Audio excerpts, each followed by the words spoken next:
Febri Adriansyah akhirnya angkat suara setelah namanya ikut terseret dalam pusaran isu penggeledahan Cafe Deklan di kawasan Cipete, Jakarta Selatan. Ia menegaskan tidak memiliki keterkaitan dengan tindakan penyidik Polri tersebut dan meminta publik tidak terburu-buru menarik kesimpulan sebelum fakta hukum benar-benar terungkap. Namun, sorotan publik terlanjur membesar. Sebuah brankas tersembunyi di balik dinding kafe, uang hampir 60 miliar rupiah, hingga laporan dugaan rumah mewah di Sentul dengan klaim 74 kg emas dan aset bernilai ratusan miliar rupiah membuat kasus ini berubah menjadi perhatian nasional. Tetapi, benarkah semua temuan itu berkaitan dengan Febri Adriansyah? Atau ada fakta lain yang belum terungkap di balik rangkaian penggeledahan ini?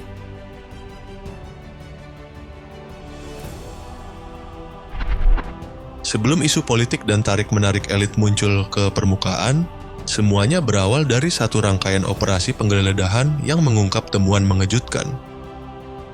Nama Febri Adriansyah kemudian ikut terseret dalam pusaran perhatian publik, bukan karena pernyataannya, tetapi karena besarnya skala temuan yang muncul dari lokasi-lokasi yang diperiksa. Dalam operasi tersebut, penyidik mendatangi sejumlah titik yang jumlahnya disebut mencapai 11 lokasi. Salah satu tempat yang paling menyita perhatian adalah Cafe Deklan Signature di kawasan Cipete, Jakarta Selatan.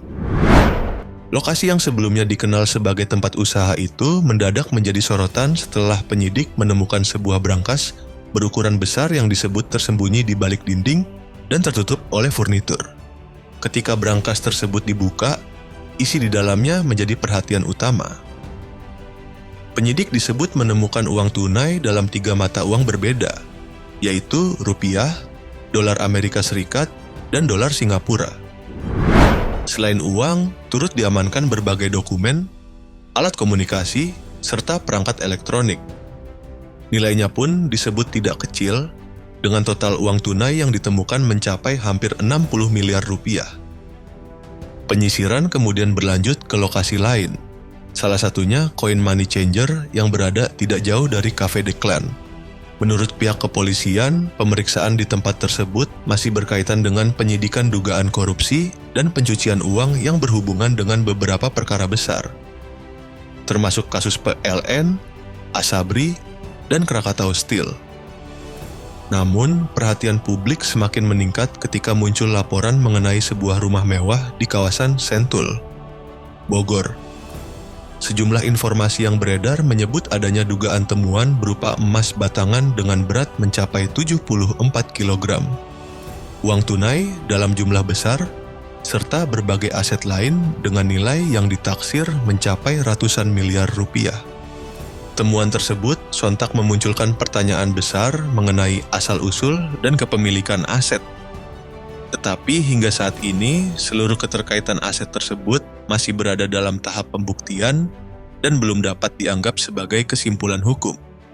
Kepolisian menjelaskan bahwa operasi tersebut merupakan bagian dari penyidikan dugaan tindak pidana korupsi dan pencucian uang. Salah satu perkara yang disebut menjadi fokus adalah dugaan korupsi sektor batubara PLN yang dikaitkan dengan dugaan suap, gratifikasi, serta penyamaran aliran dana. Namun, perkembangan kasus ini kemudian memasuki wilayah yang lebih sensitif.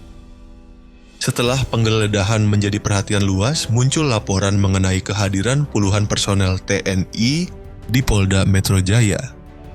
Momentum tersebut langsung memunculkan spekulasi baru, karena proses hukum yang awalnya berfokus pada aset dan dugaan pencucian uang kini mulai bersinggungan dengan isu keamanan antar institusi. Apalagi laporan mengenai pengamanan ketat terhadap Febri Adriansyah membuat publik semakin bertanya-tanya. Mengapa seorang pejabat yang sedang menjadi sorotan dalam sebuah perkara besar justru mendapatkan penjagaan dengan perhatian sebesar itu? Setelah rangkaian penggeledahan dan isu pengamanan terhadap Febri Adriansyah mencuat, muncul pertanyaan yang lebih besar. Apakah ini hanya benturan antar lembaga hukum atau ada pertarungan pengaruh yang bergerak di balik layar?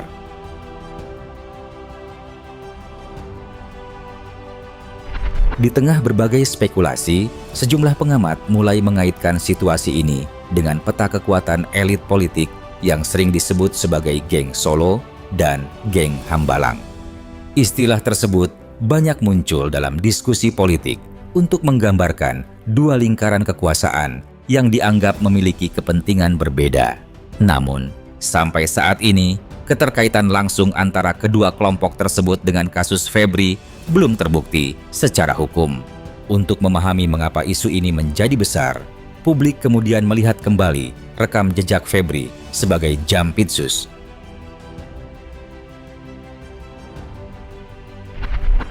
Salah satu momen paling penting terjadi ketika Kejaksaan Agung mengusut kasus dugaan korupsi tata niaga komoditas timah di wilayah IUPP T-Timah Tbk. Kasus tersebut menjadi salah satu perkara korupsi terbesar yang pernah ditangani Indonesia. Penyidikan itu menyeret sejumlah nama besar, termasuk Harvey Mois dan Helena Lim. Kejaksaan menyebut nilai kerugian negara mencapai ratusan triliun rupiah. Keberhasilan membongkar perkara besar tersebut membuat posisi Febri semakin kuat, tetapi sekaligus menempatkannya di tengah pusaran kepentingan yang sangat besar. Tidak lama setelah itu, muncul peristiwa yang memperkeruh suasana. Febri disebut pernah mengalami dugaan penguntitan ketika berada di sebuah restoran di kawasan Cipete, Jakarta Selatan. Seseorang yang diduga mengikuti aktivitasnya kemudian diamankan oleh pihak pengamanan Febri. Peristiwa tersebut memunculkan isu mengenai adanya ketegangan antar aparat penegak hukum. Situasi semakin menjadi perhatian setelah munculnya konvoi personel Brimob bersenjata lengkap di sekitar gedung Kejaksaan Agung. Kehadiran pasukan tersebut membuat publik bertanya-tanya, terutama karena terjadi ketika hubungan antara institusi penegak hukum sedang menjadi sorotan. Sebagai upaya meredakan situasi, Presiden kemudian memanggil Jaksa Agung ST Burhanuddin dan Kapolri Listio Sigit Prabowo. Keduanya tampil bersama di depan publik untuk menunjukkan bahwa hubungan antara Kejaksaan dan Polri tetap berjalan baik.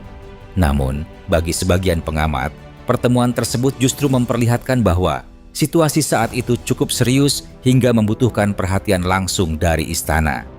Isu mengenai persaingan elit kembali mencuat setelah muncul beberapa perkara baru yang kemudian dikaitkan oleh sejumlah pihak dengan dua kelompok politik berbeda.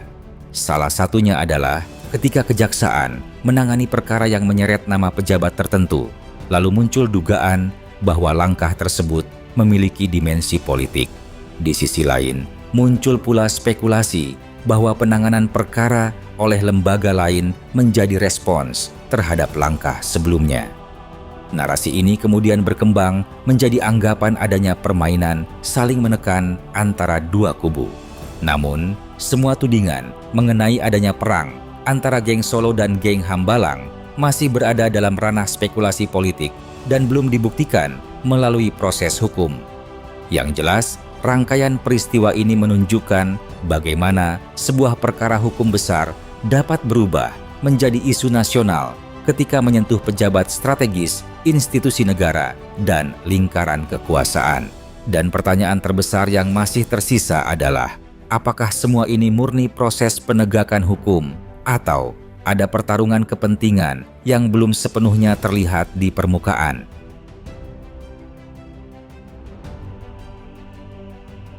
Sebelum namanya muncul dalam pusaran isu terbaru, Febri Adriansyah sudah lama berada di salah satu titik paling sensitif dalam sistem hukum Indonesia. Ia bukan hanya seorang jaksa, tetapi pejabat yang memegang kendali atas bidang yang sering menjadi pusat perhatian publik, pemberantasan korupsi kelas besar.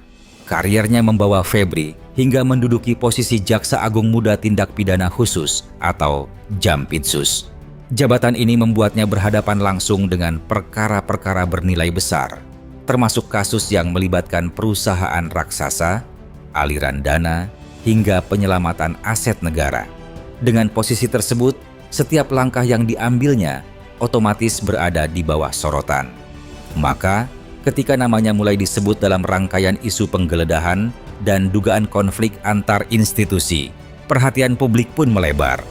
Bukan hanya soal perkara yang sedang berjalan, Tetapi juga siapa sebenarnya Febri Adriansyah dan bagaimana profil ekonominya. Dalam laporan LHK PN per 31 Desember 2025, Febri mencatatkan total kekayaan sebesar 18,26 miliar rupiah tanpa memiliki utang. Nilai terbesar berasal dari sektor properti dengan tanah dan bangunan yang mencapai sekitar 14,85 miliar rupiah. Aset tersebut tersebar di beberapa wilayah seperti Jakarta Selatan, Tangerang Selatan, dan Bandung. Salah satu yang memiliki nilai paling tinggi adalah tanah dan bangunan di Jakarta Selatan yang dilaporkan berasal dari warisan dengan nilai sekitar 10,82 miliar rupiah. Selain aset tidak bergerak, Febri juga mencatat kepemilikan kendaraan senilai sekitar 2,31 miliar rupiah yang terdiri dari Honda HR-V, Toyota Land Cruiser Prado, Peugeot New 2008, dan Toyota Alphard. Ia juga melaporkan kepemilikan kas hampir 1 miliar rupiah serta aset bergerak lainnya.